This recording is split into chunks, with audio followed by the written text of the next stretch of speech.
Hello and welcome to JDStone Creations. My name is Johnny and this is just a very quick, brief, whatever this is, to show you this Behringer V-Amp Pro. Now, I've seen a couple of, not exactly reviews on the internet of them, and all of them seem to focus on one thing, which makes sense because it's what it's supposed to do. Which is do what V-Amp stands for, which is virtual amplification. It's supposed to emulate what amps do in real life. And I'm here to tell you, it doesn't. Oh, why didn't that work? Haha, because that's no longer plugged in. Yeah! Cool flashy lights. Okay, positive point 1. It remembers what patch you were using last. That's okay. Now, let's just show you across the front of this particular one that I have. As you can see, it's missing a few controls, but that's fine because I've replaced them with screws, and they work remarkably well. They're actually easier to turn than the knobs are. To be honest, it looks quite good. I've had one of the rack ears off because it doesn't quite fit in my setup. Now, the first piece of gear I'm going to plug into this is what most people will plug into it. Yep. Some kind of pretend Stratocaster thing. Now, believe it or not, including shipping, including the strings, this was 25 quid. No, I lie, it was 25 quid and then I bought the strings, so 30 quid. Get yourself a right angled input thing. You can either go like that, which doesn't make sense for this. Oops. Or that. There we go, input into there.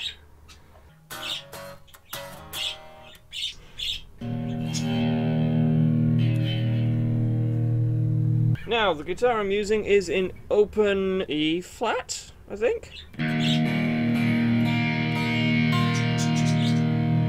And I've got a sustained second on the top string.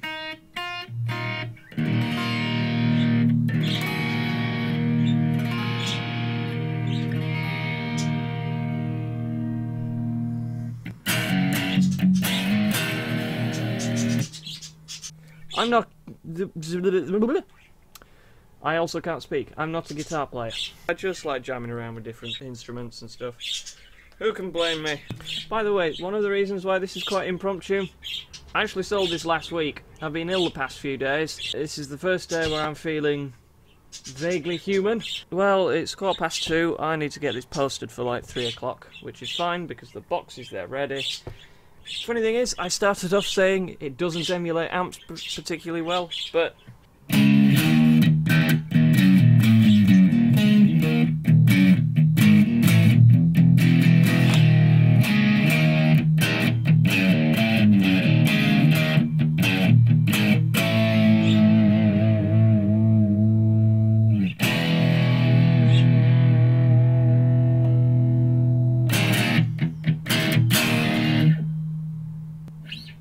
well, that sounds good.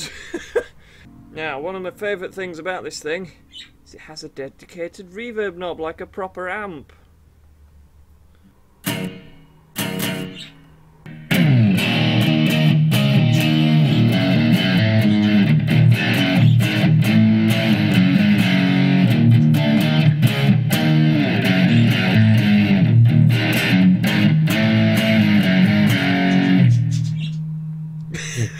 It sounds good!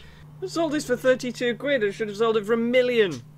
Right, this is where it starts to come apart, I suppose. Depending on what number this is and what this is, I mean, I can go up and down the numbers and it doesn't seem to do anything, but I mean, this is allegedly on the rectified high gain. Now, you know what a rectified amp is. It is the dual rectifier. I would argue this sounds nothing like that. But here's the thing. If you mark this particular unit as something that's meant to copy other stuff, it'll fall short. You'd give it like a 2 out of 10. If you marked it just on the weird sounds that you can create with it, you can't really mark it down.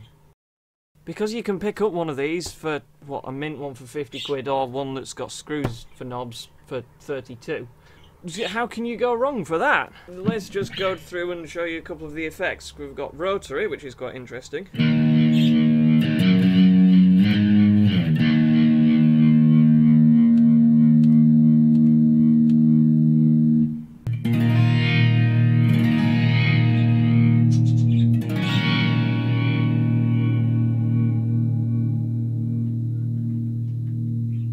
Let's go to echo, which is quite a cool little thing. You've got your tap tempo as well. Tap tempo being one of the most important aspects of any effects module, because if you can't match any of the effects to the song that you're recording, what's the point in even putting the effects on?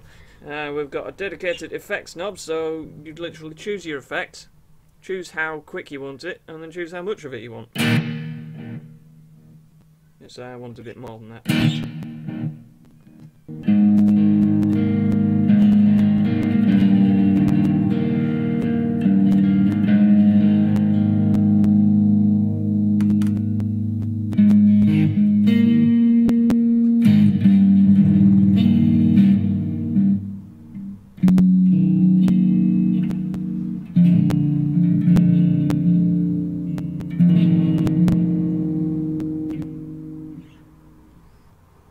Let's see, let's go to delay then.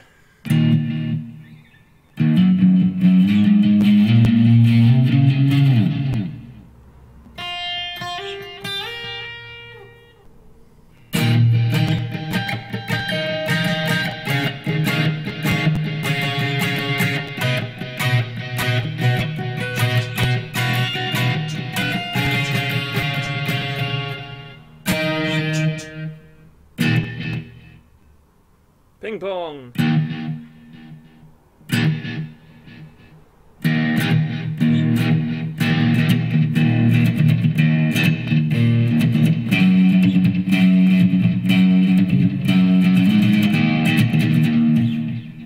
Right, I really need to get this done. I think I've made my point though. No matter your budget, you will be able to come up with some kind of sound that, well, isn't terrible.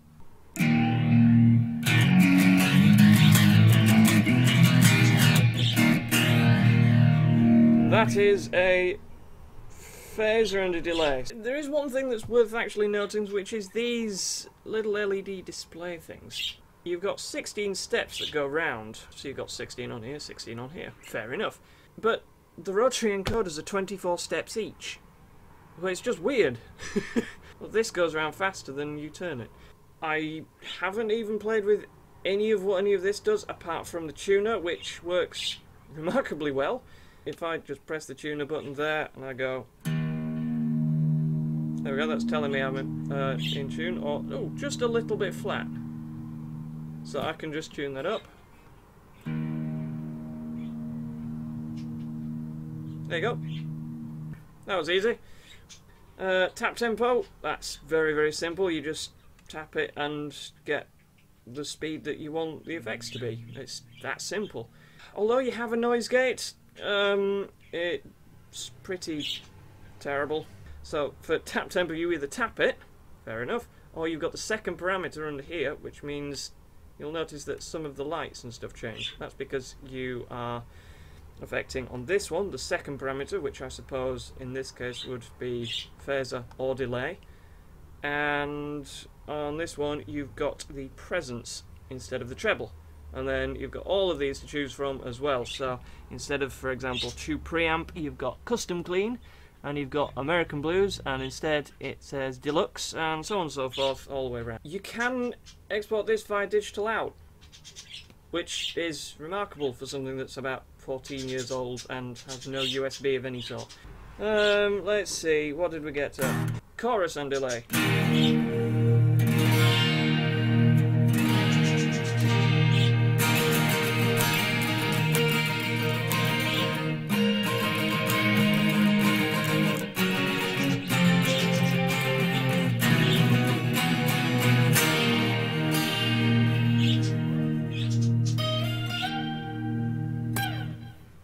chorus and compressor. Chorus and delay again. Now we're compressed. All the same volume, just the compressor.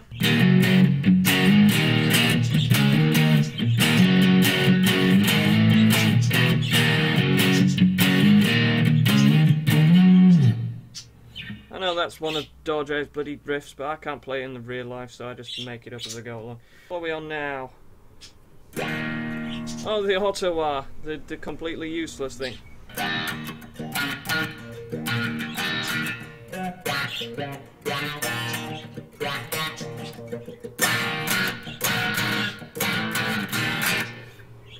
As you do, phaser.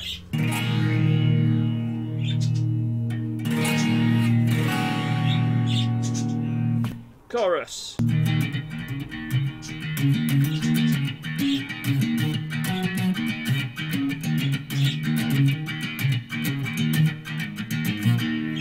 Sounds interesting. Flanger.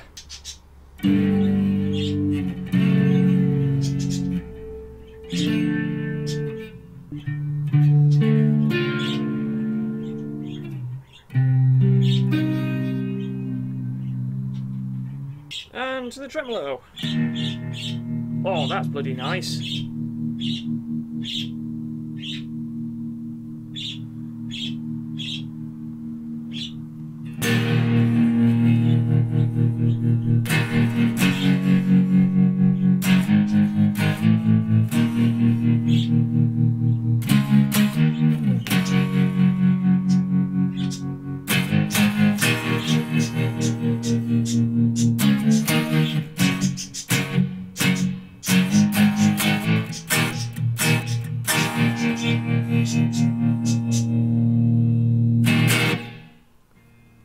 So there's your effects. I see all wrong with this for just 30 quid and messing about. It then gets to the point where you think, if we're going to make interesting noises, why don't we use an interesting instrument?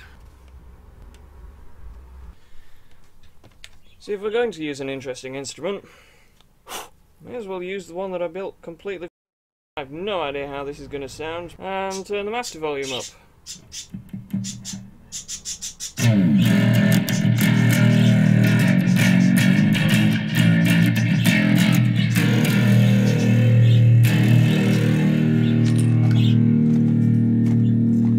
Where's my other guitar pick? If a 3mm plastic one isn't enough already. How about a 6mm solid stainless steel one?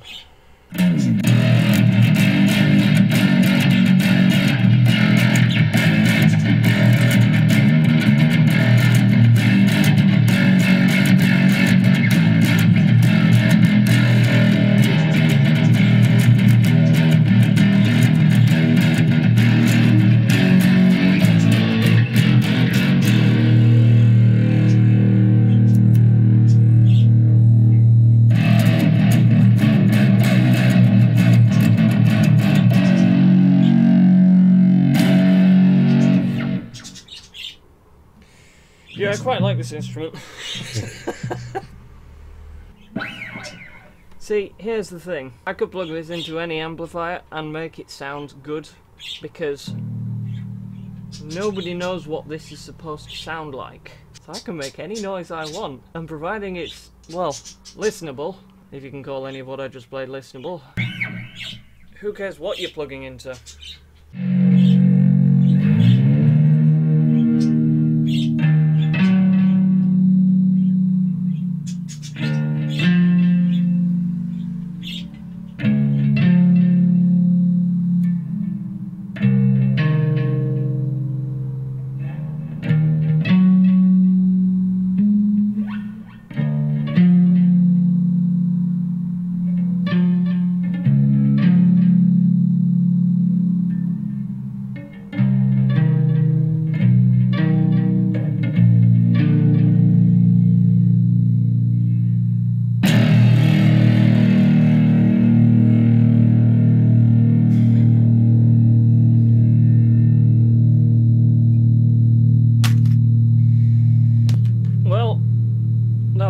time for.